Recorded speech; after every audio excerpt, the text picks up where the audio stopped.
africaine d'aviation, CAA, encore et toujours motivé de n'engager fatigué. Na année 2026, on peut, azal lisusu kokubisa, perfection de n'engager kosakanate, na ba service naye, sécurité, confort, na régularité, bon di mélange lendi lisusu na n'engager kosakanate, mon côté na terrain, c'est pelas de ces pelas, atim avion na la dernière génération, le col Airbus A320, pour la destination belé, na ba province pour la ville, il y a RDC. Bongo Sénaté, na 2026 Oyo, CAA, a conquis 34 motoka, na service ma client na ye. Ah, CAA, Mose Pélissi. Lundi, l'homme na balandi nyonso journal ya peuple info lingala mbote la bilo nyonso tofongoli yango na ngambo ya présidence pour na kota seminole chef de l'état Félix Antoine Tshisekedi Tshilombo ayamba ki délégation ya ba jeune banyamulenge oyo bayaki na occasion ya visite na ye ya mosala oyo asaki kuna na Washington na États-Unis boyo ba ke ba jeune oyo ba encourager ba effort diplomatique oyo chef de l'état aza kosala pona kokotisa kimia na Est République démocratique du Congo pe ba dénoncer agression ya Rwanda contre République démocratique du Congo to poursuivre édition na biso na ngambo ya Sénat pour la côté Sabino Ndenge président ya Sénat Jean-Michel Samalukonde Kenge a échangé ki week-end eleki na parlement ya Abidjan na homologue na ivoirien Patrick Achibo na ba détail. Beaucoup tani oyo ezalaki inscrit na cadre ya célébration ya 51 ya Union parlementaire africaine UPA na Mokuse oyo est marqué étape moko importante na renforcement ya ba relation entre bamboka oyo mibale au cours ya réunion oyo ba des dirigeants ba souligner importance ya ko consolider ba lien institutionnel entre Kinshasa na Abidjan ba beti sete na oyo etali bongo diplomatie parlementaire, local à levier essentiel pour nous rapprocher le peuple africain. Sans Malukonde a souligné engagement de l'Assemblée nationale ivoirienne dans la promotion de la démocratie et dialogue inclusif. Nangambo na épée, Patrick Achi a reconnaître valeur ya expérience congolaise na gestion ya ba transition politique per recherche ya solution africaine na ba défi ya continent ba discussion et kumba makina oyo etali ba question régionale cristal to moni bongo sécurité jeunesse intégration économique ba des responsables oyo ba convenaki ya kokoli sa collaboration pour na ko renforcer voix ya ba parlement africain na kati ya ba instance internationale pe ko soutenir ba initiative oyo ezali ko viser Afrique plus ezala uni pe prospère. Honorable Sam Malukonde a rappelé ba lien fraternel oyo et sangisi RDCP Côte d'Ivoire na ko félicitaka Patrick Achi pour na élection na ye na présidence ya Assemblée nationale a exprimé les sous gratitude na ye pour na accueil chaleureux oyo ba réserva ki pour na ye pe délégation na ye. Président Samalukonde a souligné soutien constant ya Côte d'Ivoire na République démocratique du Congo to moni bongo na matière ya sécurité en particulier na Est ya Mboka pe assurer que soutien ya kimia na cadre ya Union africaine etikali inébranlable. Beaucoup tani oyo ezalaki na occasion ya ko souligner nécessité de partage et expérience entre ba parlement mibale oyo. Samalukonde a exprimé souhait na ya komona ba beaucoup tani ya boye et seulement en dehors ya cadre ya Union parlementaire africaine pour na ko renforcer coopération bilatérale. Ba des dirigeants ba ko se retrouver le 13 février oyo ezali koya na eleko ya déclaration relative ya 50e anniversaire ya UPA oyo ekozala bongo na nouvelle résolution pour na mandat ya Jean-Michel Samalukonde Kenge na tête ya organisation oyo. Beaucoup tani historique oyo etalisi engagement ya ba des nations ya ko travailler elongo pour na avenir meilleur pe plus prospère ya Afrique.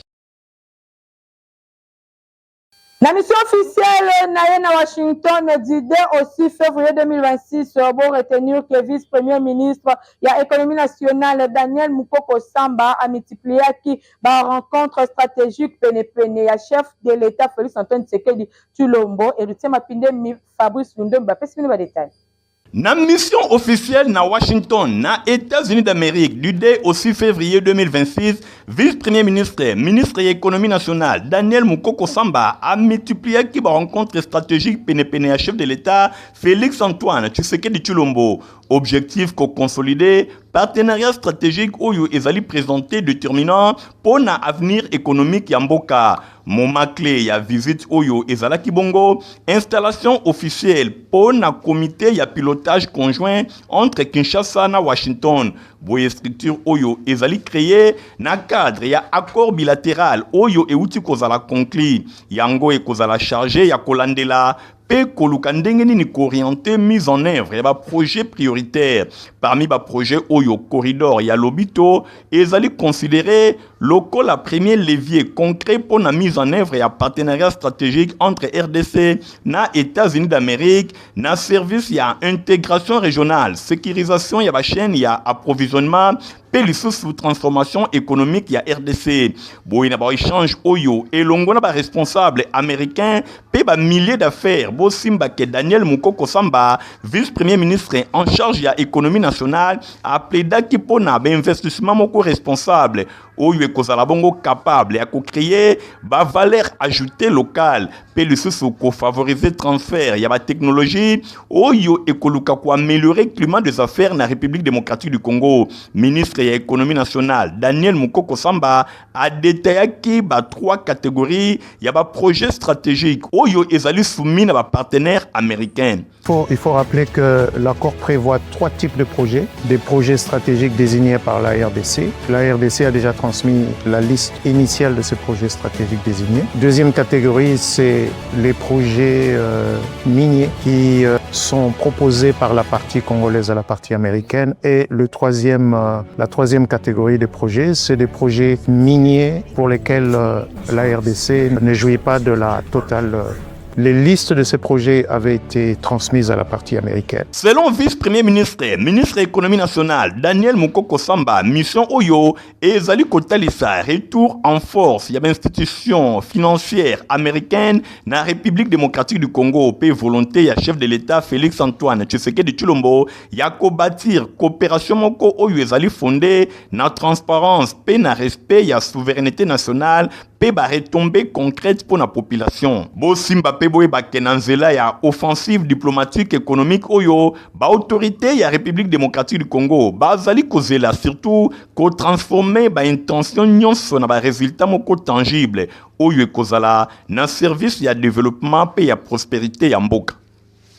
Na masomo mosusu ba retenir que courant de démocrates rénovateurs CEDER na mokuse ya autorité morale Jean-Lucien Boussa ba enregistra ki week-end eleki adhésion ya 10 quartiers mobimba ya commune ya Kimbantseke nyonso e salemaki na salle Bangaliwa kuna na commune ya Kimbantseke Christian Tengebeni.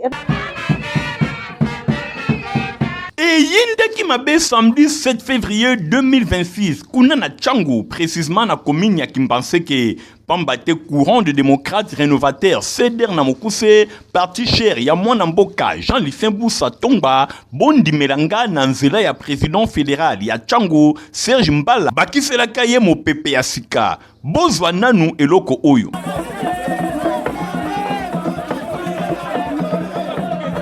Ah oui, nakokoma na bango na salle Bangaliwa epai wapi milulu esengelaki ezala bondi melanga salle esanzaki bato pambate bato bayaki ebele moko na moko alingaki akota pona kosadere na CEDER.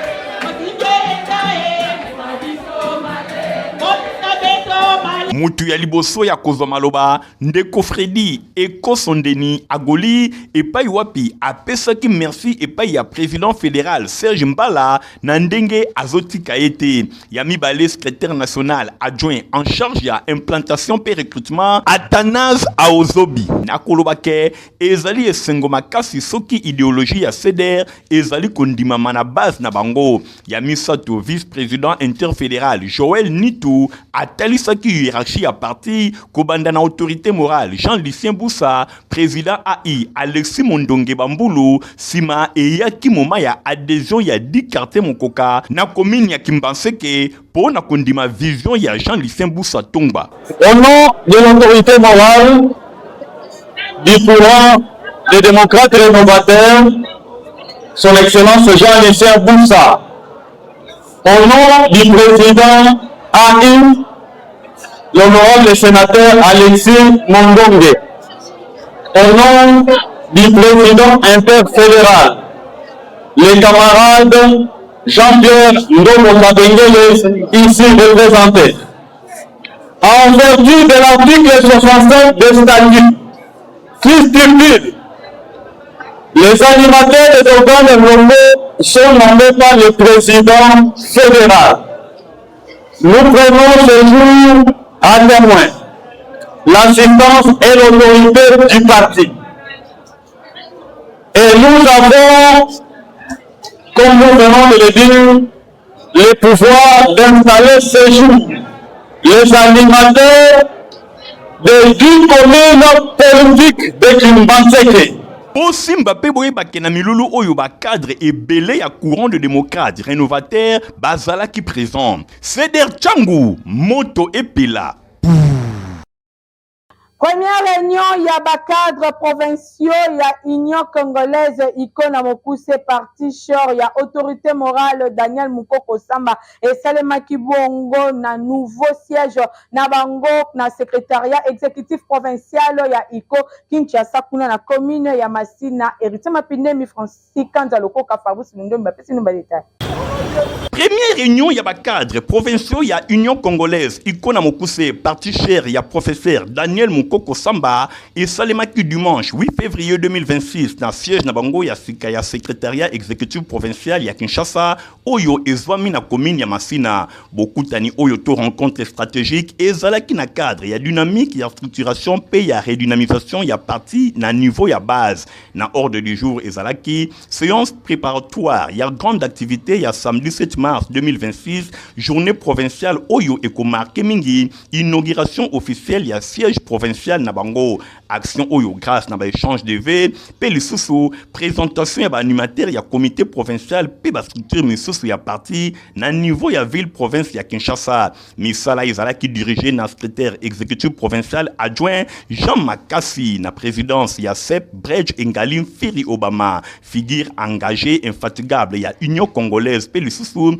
tout le monde qui présence, il y a maître Fabien, directeur, il y a cabinet, il y a président national, camarade Daniel Mukoko Samba, autorité morale, il y a Union congolaise. En pleine séance, membre, cadre, il y a UCO. Na niveau, il y a province, Bango Nyonso, Bazala qui surpris. Na arrivé, il y a secrétaire national, il y a plan. Oyo Azali Bongo, na 4, il y a Union congolaise. Boye Emmanuel Mfiri. Oyo Azali fils, il y a terroir. Il y a parti est, il y a ville, il y a Kinshasa. Ayaki na famille pour nous soutenir, membre y a parti y a Union congolaise, na élan y a solidarité pe y a accompagnement, a procédé qui na domoko importé matériel mingi, ba chaise y a bureau pe 50 chaises supplémentaires, pe le sous pour na semaine oyo, a copé sa split pour nous permettre na ba cadre pe ba militant nyonso, ba y ba na ko travailler na ba conditions ya kitoko, geste oyo ezala ki saluer na assistance, oyo a témoigner ki esprit ya cohésion pe organisation na 4 y a parti. Toyaki awa pona kotala bandeko na biso o ba installé siège ya parti national à Union congolaise ezali parti ya professeur Daniel Mukoko Samba. Siège ya province s'installer awa na Tchangu ezalaki important pona biso ya koya kotala po bandeko ebele batu na biso. Za ebele tozo se retrouver na ba effort oyo ya azo sala pembeni ya chef de l'État pona ko stabiliser économie pona ko porter voix à Congo et babana e ko réclamer togoya wa. Maintenant que le secrétariat exécutif provincial et Sali Makassi et Zui Esika eza na ngope na nzela principal à Tchangu, Tchangu ndenge toyebi eza district où eza le plus populaire pour tolinga tous à l'approche à peuple. Bredge Engali na ngambo na ye akumisa ki geste surprenant oyo pe a insista ki mingi na engagement ba cadre pour na ko réussir grande activité provinciale oyo ezali koya. Toza surpris comme notre camarade Aza secrétaire national en charge ya plan pe azali conseiller na cabinet ya vice-premier ministre en charge de l'économie nationale conseiller Firi nde tomoni bakoti na équipe naye pour na kopesa biso donc il y a plus de 50 chaises plastiques pe asuki wana te koya kopesa biso lisusu ba meuble ya bureau pour to sala musala na ba conditions elongo bani Iko Kinshasa, Sangonango et qui déjà partout. Moussala Oyo, il y a Union Congolaise. Ceux qui ont encouragé Yango, ils ont soutenu directement l'autorité morale. Et à travers conseiller Firi, Tokoti Nambela Nabiso, Yepa Commissaire Nabiso, côté Oyo Biso, Mongonge comité. Nous avons besoin, ville Mobimba, tous les 24 communes, Tocha drapeau. Nous devons comprendre que les alliés ne peuvent pas le baquer. Les alliés, visibilité, il y a autorité morale, Daniel Mukoko Samba. Oyo Mukoko Samba, azali ko sala, namboka na biso, et monani na miso abat, et lobami pe na miso abat. To bengi, batunyo sobaya, pour accompagner biso, na visibilité, na implantation, il y a notre parti na niveau, il y a ville province de Kinshasa. Nangambo naye Emmanuel Mfiri a encouragé qui adhésion massive pe a souligné qui visibilité ya siège provincial na boulevard Lumumba na commune ya Masina oyo ezali symbole moko ya makasi ya implantation pe ya vitalité ya Union Congolaise. Réunion oyo e marqué qui étape moko importante na consolidation ya ba structure provinciale ya parti oyo ezali porter na unité organisation pe volonté commune ya ko faire avancer Union Congolaise iko na mokuse. Parade mixte, la 14e région militaire, il y a FRDC et l'ONU. La police nationale congolaise, ville, il y a Kinshasa et Salemaki, week-end et l'équipe na terrain annexe, il y a stade de Martyr, Nabokambemi, il y a commandant, il y a 14e région militaire général, major Stazan Mbouyou, pour la bataille et l'ONU. La Christian Kengebe, Nipe, héritier Mapindemi.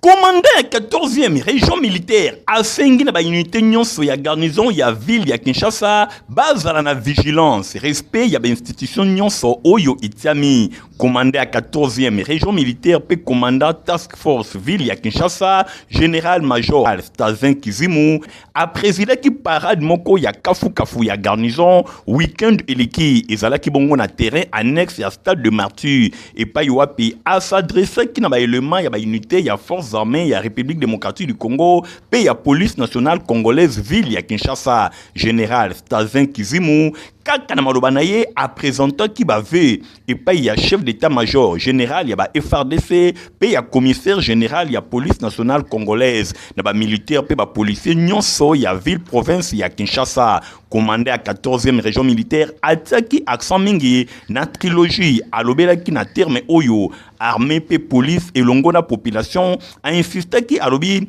biso nyonso toza na mama moko oyo ezali bongo nation na biso ya République démocratique du Congo même père oyo ezali bongo gara ya institution oyo ya nation président de la République Félix Antoine Tshisekedi Tshilombo na ngambo mosusu akumisaki diplomatie agissante ya commandant suprême na agression barbare oyo ezwami na est ya République démocratique du Congo et pa ya Rwanda oyo azali komemela biso ba rebelle ya ba M23 AFC. Boni na mokonzi ya mboka azali moko. Mokonzi ya mboka azali moko. Oyo abonamaki la population. Ezali excellence Félix Tshisekedi Tshilombo, c'est lui le président de la République. Commandant ya 14e région militaire a déclaré que azali déterminé et longona collègue nae ya commissariat provincial ville ya Kinshasa commissaire divisionnaire Israël Kantubakulu pour na couvrir pour na instauration ya sécurité na ville ya Kinshasa atiaki en garde ba compagnon nyonso ya uniforme armée pe police contre utilisation abusive ya ba réseaux sociaux pe komi kotisa na ba conflit foncier. Le phénomène moko et si et continue à Kinshasa ou à la limité ceux qui est commis à Cameroun. Et ça dit phénomène il y a un conflit à ma pango, conflit conflit foncier. Basoda, nengi botele miwana. Ba policier, nengi botele miwana. Koleke la bino, basoda non c'est à Kinshasa. Chef d'état-major général, après ça qui meeting au début et puis qui s'est mis soldat, on y continue à conflit foncier. Bah, tu vas là, bah, ma belle, puisque Kinshasa, mais makambo munene ezalaka ezaka ba conflit ya mabele. Oh, même chef Kingali, na chef Kingali tozoya ya mabele, et puis après chef Malikuta, ok, mambo komi koko sanzali noko, okoti na conflit. Mwana malitika, oko kendera mai.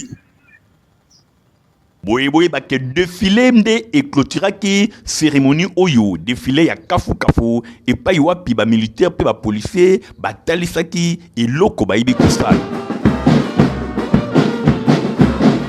Compagnie africaine d'aviation CAA na mokuse mvula oyo ekokisi bongo 34 na service ya nation congolaise toujours confort ya nyama bolanda ba meilleur na yango elongo na Michael Bustoto. Ah oui, compagnie africaine d'aviation CAA encore et toujours motivé na ndenge ya defatedi na année 2026 oyo po azali lisusu kokumisa perfection na ndenge kosakana te na ba service na ye sécurité confort na régularité bondimela nde lendi lisusu na ndenge kosakana te moko te na terrain c'est pelas de ces pelas atie bavion na ya dernière génération lokola Airbus A320 pour la destination ebele na ba province pour la ville ya RDC bongo sénaté na 2026 oyo CAA akokisi 34 mokoka na service ya client na ye. Ah, CAA mosepelisi.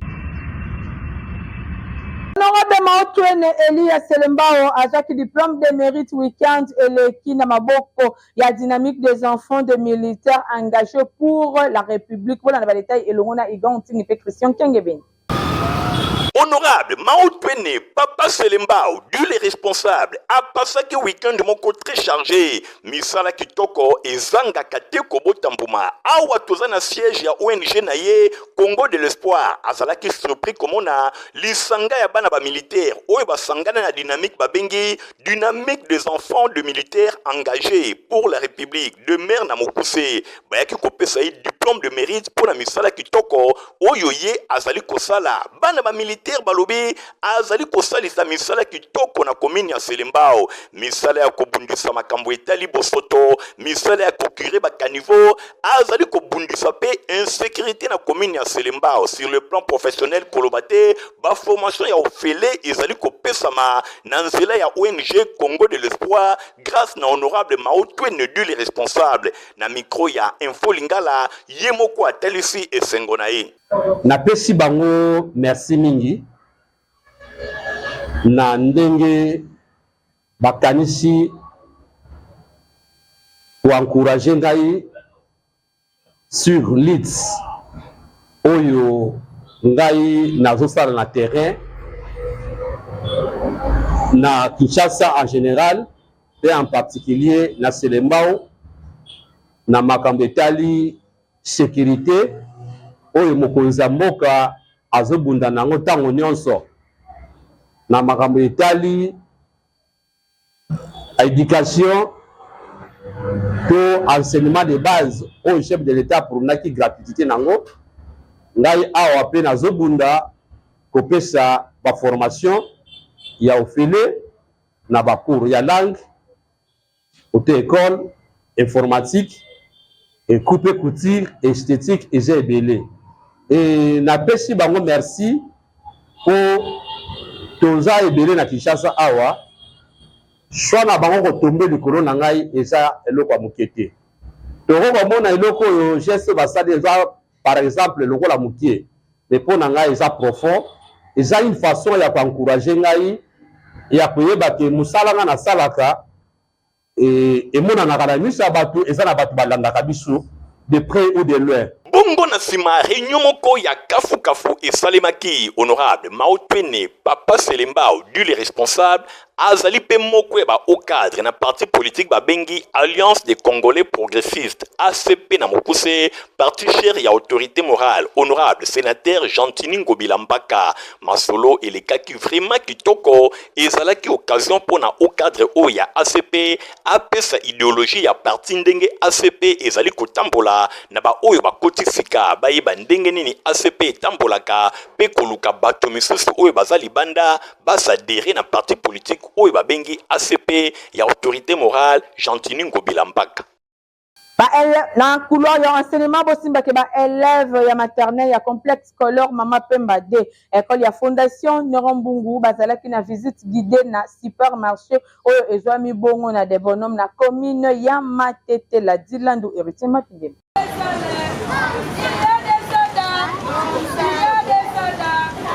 Ba élève ya complexe scolaire Mama Pemba D, école ya fondation Nerombungu, basala qui visite guidée na supermarché oyo ezwami na quartier des bonhommes na commune ya Matete. Ba élève ya maternelle basala qui accompagné na ba encadreur na bango, ba ya ki kotelisa bango biloko nyonso bazali kotangisa bango, biloko ya kolia pe biloko ya ndenge na ndenge oyo ezali kotekama na supermarché. Ba élève basala qui na esengo makasi, bana maternelle basepeli pe ba répondaki na mituna nyonso ba encadreur bazali kotuna bango par rapport ya oyo nyonso batangaki. Visiter les gâteaux, ramasser, on a vu les boudins, doyer, visiter les boudins, les gâteaux, les dolés, les crayons. Visiter les boudins et les gâteaux, les crèmes, les biscuits, les jouets, les sacs avec les dolés. Bosimba peboye ba réponse oyo ba élève ya maternelle ya complexe scolaire Mama Pemba ba pesaki par rapport ya mituna ba encadreur ba tuna ki bango etalisi vraiment que bazwa ki ba leçon nyonso na ndenge ya malamu na complexe scolaire Mama Pemba D école ya fondation Nerombungu kuna encadrement kitoko ezali kosalema na ndenge ya kosakana te nyonso elekaki kitoko na sima ya supermarché bango nyonso accompagné na équipe nyonso ba encadreur batu ya sécurité nyonso na complexe scolaire Mama Pemba ezalaka bien préparé bazongaki na avenue Mwanga numéro 11 quartier de la paix kuna na commune ya Kisenso et pai wapi siège ya complexe scolaire Mama Pemba D ezwami. Honorable Nerombungu Fabanga Moyo azali kotia ba batterie nyonso en marche pona encadrement ya bilenge non seulement na commune ya Kisenso na ville ya Kinshasa pe na République démocratique du Congo et sike ya kitoko kotangisa bana yangoyo ezali komonana. Merci honorable Nerombungu na cadeau kitoko pesi bilenge. Bango supermarché vient faire quoi? Pour acheter l'argent, il faut avoir quoi? L'argent. Et quoi encore? La religion va retenir que plaidons ensemble pour l'homme de Dieu na Bokambemi ya couple Chama babengi ici ba amour ya intercession samedi 14 février à partir ya 8h pour na ko célébrer na bango 10 ans ya existence ya PHD Francis Konza Lokoka. Ministère plaidons ensemble pour l'homme de Dieu PHD na Mokuse et Lengeli Milulu monene pona kofungola année 2026 samedi 14 février de 8h à 14h. Culte d'action de grâce pona basali ya Nzambe ya mokili mobimba. Pe 10 ans d'existence ya ministère. Bongo Batei, ezali bongo le patriarche Jean Kalama Bintou. Même pour toi, mais pour Nayo, ce qui te réclame là, malgré les contrats que vos parents ont pris, ça ne tiendra pas. Bishop Anakle Lutina. Nous ne mourrons pas parce que les hommes veulent nous tuer, mais nous vivons parce que Dieu nous fait vivre. Peba Otiami Lulu ezali bongo le couple Osbi pe Maria Shamaka Yoatumba. Yokatem, Aksanti. Tope Melesi. Boya toloba aksanti, boya toloba Melesi, pona nyonso o Nzambe asala ki pona basali na ye na 2025, pe pona oyo akosala lisusu na 2026. Tolobi bien, samedi 14 février de 8h à 14h, salle panafricaine. Salle panafricaine, ezali na 12e rue numéro 48, quartier Cité Verte, arrêt Boulangerie, référence école Pierre Bouvet, commune ya Selembao. To bengisi basali na Nzambe nyonso, pe bana na Nzambe nyonso ya ville ya Kinshasa. Yesu Kristu azali lolenge moko lelo lobi pe libela na libela. Boye ibolamu. Potifap esa potopoto kitoko kaka ndenge na lobaka même oza na mukolo okoki pe komela yango Stéphane Skande. Potifap encore et toujours. Oyo mama bituna tuna ayebaka te tirero apesa mwana ye bire. Ebe na santé kitoko boye. Olesaka ye nini? Aliaka Potifap. Soka ba mama nyonso batimbe ya Potifap potopoto kitoko mpona ba bébé pro. mwana na ngai depuis abanda kolia akoli boye aliaka kaka protivap. Protivap, protéine, vitamine, énergie. aza mayele na classe abelaka te mpe alembaka te. Bamama, félicitations na bokoneri bana. Protivap, facile à digérer et nourrissant. Ezana, protéines, vitamines et énergie. Hey, bébé na yo kitoko ninyo esaka. Mama bayingaka ngo, santé kitoko nzoto makasi. Matemi disa, mama letsa mwana. Sukana mbimbi, oye sukana mbimbi. Makusa. Protivap, prebe bébé. Tozana communiqué écologique moko awa abolanda lecture nango. Famille Mambombe, famille Kilunza, elongo na lisanga ya 197 oyo ezali dirigé epai ya honorable Christian Mutela Mayele bazana mawa ya koyebisa na bandeko baninga pe bayebani na bango nyonso liwa ya mwasi ndeko mama koko pe moninga na bango Chouchou Kilunza oyo akufaki depuis mokolo ya mercredi 4 février 2026 na sima ya bokono. Programme ya matanga ezali boye. Vendredi 13 février 2026, veillée mortuaire et Kosalema na stade Vélodrome na commune ya Kintambo. Boye mokolo ya samedi 14 février 2026, nde nzoto ya mowei ekobima na morgue ya Kintambo, recueillement et Kosalema na Vélodrome ba dépôt ya ba gerbe de fleurs pe ba cérémonie ya ndenge na ndenge. Bokundami et Kosalema na cimetière ya Kintambo. Boye na sima, bain de consolation et kopesama na stade Vélodrome na commune ya Kintambo. Tika été communiqué oyo et comme la batonyon sabayebaka mama Chouchou Kilunza. eyoni esilaka te info ninga la journal mpe mpona pepe yango ekomi na suka nazalaki vraiment na esengo makasi ya kopresentele bino yango soki bo apresiaki yango bopesa merci na Nathalie Kayelaka Penda oyo azalaki bongo na édition na nsima caméra tozalaki na Fabrice Lundombi montage esimbamaki na Christian Kiangebeni Fabrice Lundombi mpe Igon Tingi.